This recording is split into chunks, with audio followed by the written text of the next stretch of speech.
Hollywood has long presented itself as polished and controlled, defined by elegant gowns, careful lighting, and rehearsed public images. Beneath that surface, however, a single word carried the power to unsettle the industry: vulgar.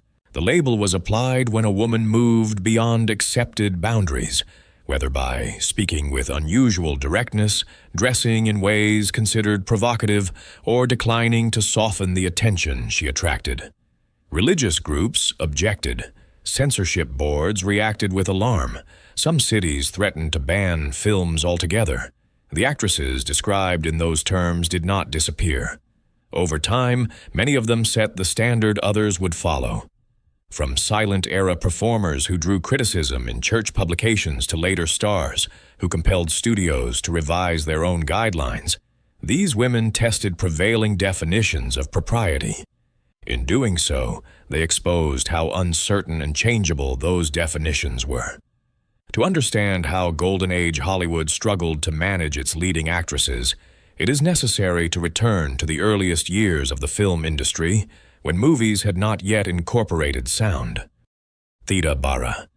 Theda Bara did not require dialogue to provoke controversy.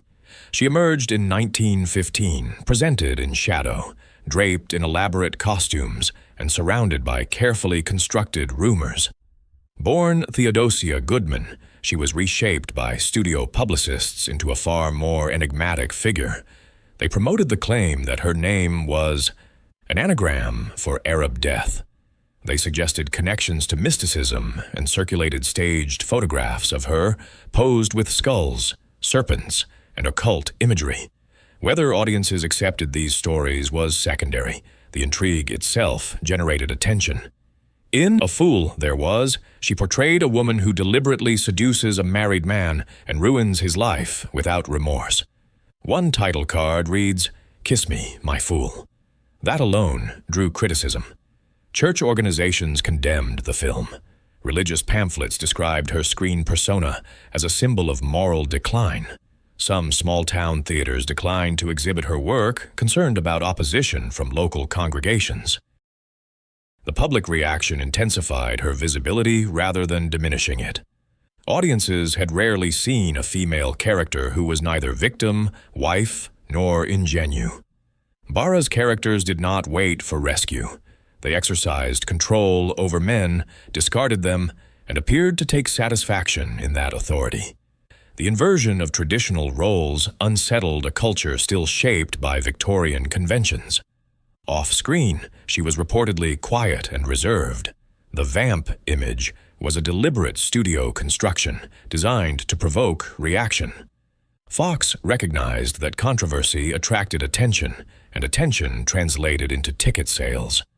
By the early 1920s, tastes shifted. Flappers began to replace vamps as the dominant image of modern femininity. Campaigns centered on public morality gained strength, and many of Bara's films were eventually lost. The archetype she established, however, endured.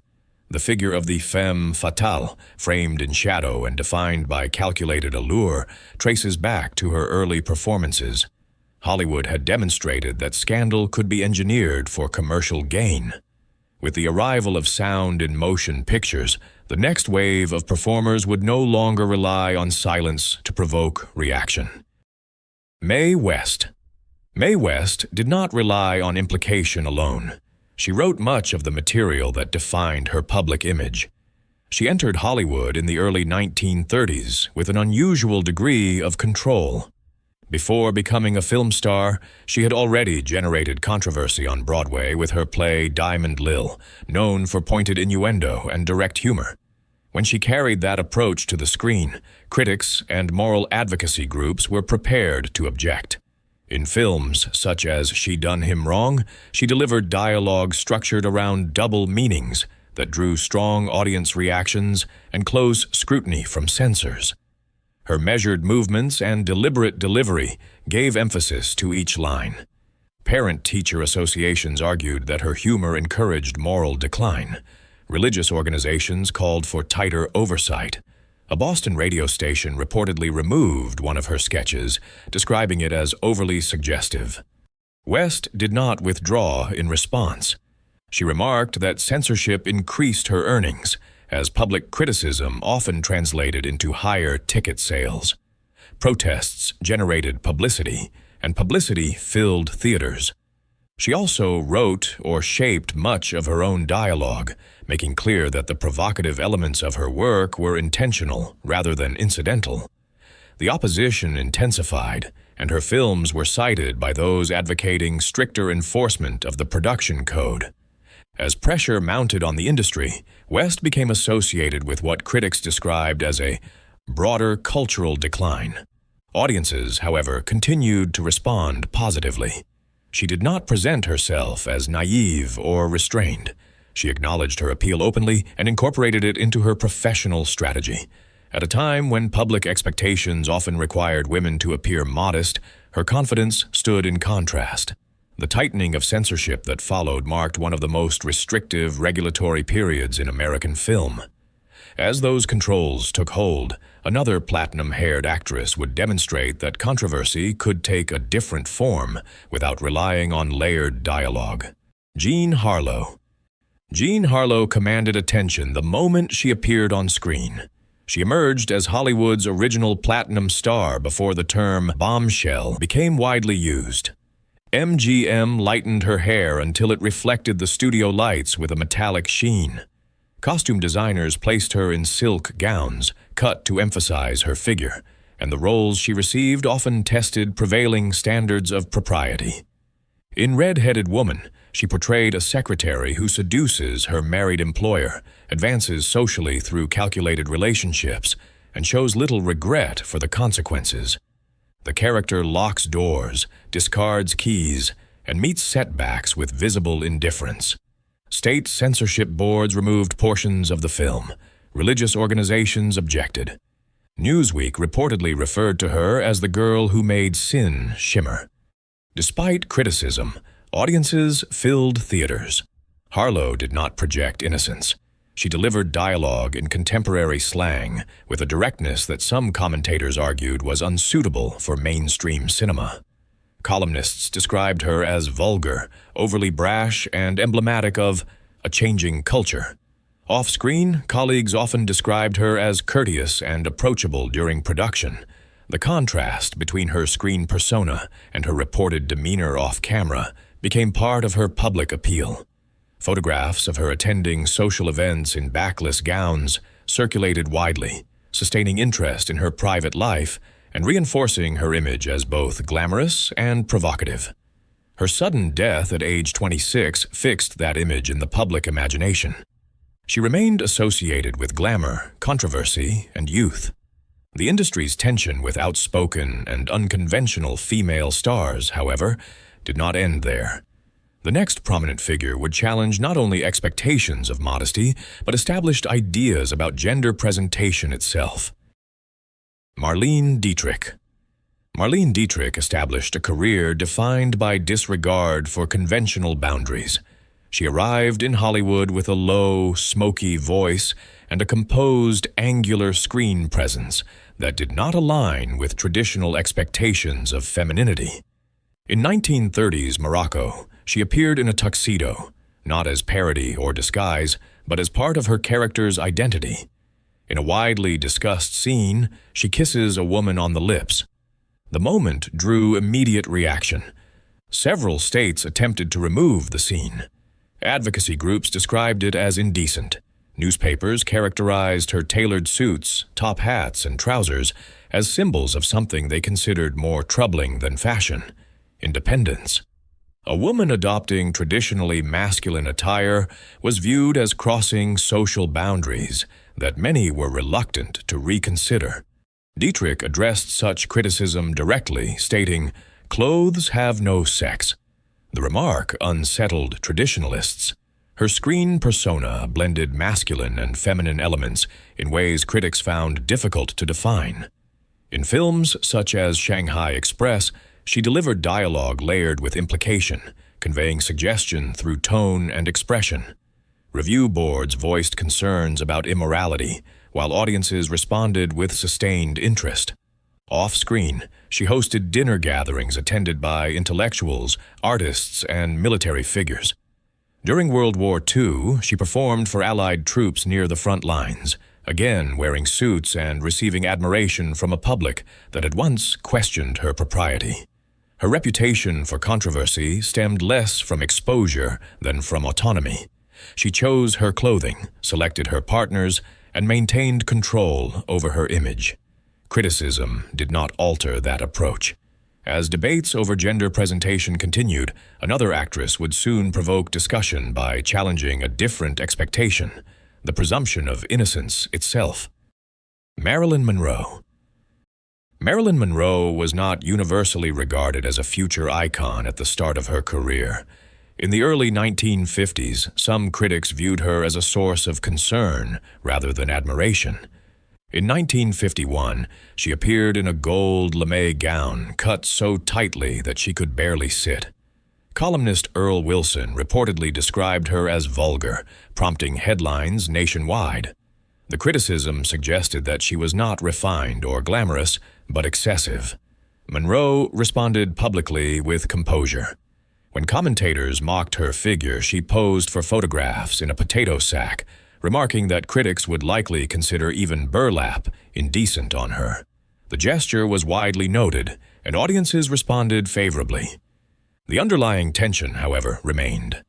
In Niagara, her slow walk down a quiet street became a focal point of debate. Review boards considered trimming the scene, arguing that the movement of her hips was suggestive. Later, in Some Like It Hot, she wore beaded gowns designed to closely follow her figure, prompting renewed objections from the Catholic Legion of Decency. Her screen persona combined overt sensuality with visible vulnerability. A soft laugh and a measured glance often accompanied the more provocative elements of her roles. Off-screen, she read Dostoevsky, pursued formal acting study, and sought professional credibility. Despite these efforts, she was frequently reduced to a symbol. She once remarked, "A sex symbol becomes a thing, and I just hate being a thing." The statement reflected the gap between public perception and personal ambition. Much of what critics labeled vulgar involved a woman occupying space with confidence before others could define it for her. Public criticism did not impede her ascent. In many cases, it increased attention. Even so, the controversies surrounding Monroe remained largely domestic in scope. Soon, a challenge to prevailing standards would emerge from Europe, and the reaction would extend far beyond a single studio or country. Brigitte Bardot. Brigitte Bardot's impact extended beyond Hollywood and into broader political and cultural debate. She emerged on international screens in 1956 with And God Created Woman, prompting immediate reaction. The film included scenes of her dancing barefoot with a looseness that contrasted sharply with prevailing expectations of female restraint. She appeared unconcerned with approval, projecting an ease that many viewers interpreted as defiance. The response was swift. The Catholic Legion of Decency condemned the film, and some American cities considered banning it. Headlines described her as indecent, immoral, and vulgar. Commentators framed her image as a collision between European sensuality and American conservatism, and Bardot became associated with that cultural divide. She did not issue public apologies in response. Off-screen, she sunbathed topless years before it became widely accepted. Photographers pursued her closely, contributing to the growth of paparazzi culture and supplying magazines that relied on controversy to drive circulation. Reports noted that her openness about relationships and desire unsettled traditional audiences. In films such as Contempt, she presented a more layered performance, revealing emotional vulnerability beneath the surface of provocation. Her screen presence combined visibility with complexity, resisting simplified characterizations. What critics described as vulgarity often reflected discomfort with personal autonomy. By the 1970s, Bardot withdrew from cinema and redirected her focus to animal rights activism. The intensity that had once provoked moral criticism was channeled into advocacy and international campaigns. The public label diminished over time, but her influence remained. By the time she stepped away from film, another image had already taken hold in popular culture, igniting renewed debate centered on a single swimsuit and its implications. Jane Mansfield. Jane Mansfield did not rely on controversy to emerge. She actively cultivated it. She entered Hollywood with a clear understanding of how publicity operated. If Marilyn Monroe was associated with glamour shaped by restraint, Mansfield emphasized spectacle. She favored pink satin, exaggerated presentation, and highly visible self-promotion. In The Girl Can't Help It, she moved past storefronts as milk bottles shattered in exaggerated visual effect. The imagery was intentionally overt. Mansfield adopted low-cut gowns, posed readily for photographers, and staged moments that drew immediate media attention. The strategy generated headlines. Newspapers described her as vulgar. Britain temporarily barred her cabaret performances on grounds of indecency. Religious organizations objected to her film Promises, Promises after it included nude scenes, a rarity for a mainstream star at that time. Off-screen, she was reported to speak multiple languages and to read classical literature, surprising journalists who anticipated a superficial persona. She appeared aware of the image she projected, including the heightened voice, elaborate styling, and calculated excess. Her public appearances often extended the performance. She toured with a heart-shaped bathtub and a small chihuahua, reinforcing her reputation as a headline figure. Studio executives encouraged the emphasis on physical presentation, and she complied, understanding its promotional value. To some critics, she exemplified Hollywood excess. To others, she demonstrated an early recognition that publicity, whether favorable or critical, could be leveraged professionally. Her death in 1967 fixed her image in the public record as glamorous and controversial. Viewed collectively, the trajectories of the silent era vamps, the actresses who challenged gender norms, and the performers who embraced overt sensuality reveal a consistent pattern. The label vulgar often reflected disputes over authority and image rather than simple questions of morality. Hollywood described them as vulgar. The deeper concern often centered on control. Theda Bara provoked strong reactions without dialogue. Mae West converted censorship into financial success. Marlene Dietrich challenged gender expectations in tailored suits.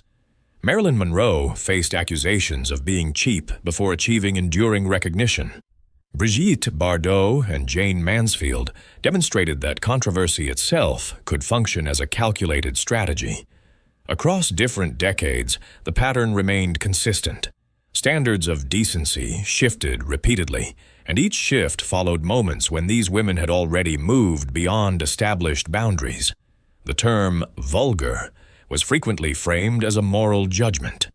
In practice, it was often applied to women who declined to minimize their presence or surrender authority over their image.